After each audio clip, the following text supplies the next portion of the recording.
weeye maantii bishii munaddar ahayd ee murtidayda waan daadiyaa maalin khayr badan ee madaxweyne bannaan ruux kastow waa maalintay timiyeen muxibbada kalgacalkan qabiya madaxda noo joogta marley waa raggii soo halgooyey midhaha koowaad mid aan joogin maalmeedkaa maamul loo diidayo midkii waliba goobta tagana waa la maadshaa magaciisa goortay maqlaan way mushxaradaane maradeennan waatay sudheen meel la gaadhayna makhluuquna waxay jecel yihiin kii mujaahiday magacooda waynan xustaa maanta kii go'ay war meydkii lixlaan garanayaa meesha uu yiilo ma gubtana dadku waa yiqiin maalintuu go'ay maxamed calina waa odoogeen meeluu kaga jiray meydkooda waatay dhigan goob la maanacay kamay maagi jirin meel kastoy muruq ku haystaan marya calasta waatay reereen meel kastaba tiilo waatay muquunsheen dhammaan maalin gelinkeeda maqcadkii jannada toos u gala maanta ugu deeqa meel wanaagsan ilaa uu ka geey mudasha khayrada mustaqiimka eebba ku beeg maalk baata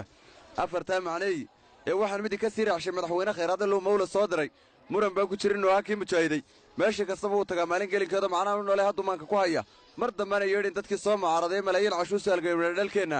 maantana wuxuu noo hayaa madaxa koowaad ee murugada shisheeyuu isagu amaarad gooniya mahuraanka silaayo iyo magaca Soomaaliland malaayiin dad u halgeeyay mahadhadooda halkaas aan ku soo gabagabeynaya tixdii gabaga ahayd waxaan halka ka salaamayaa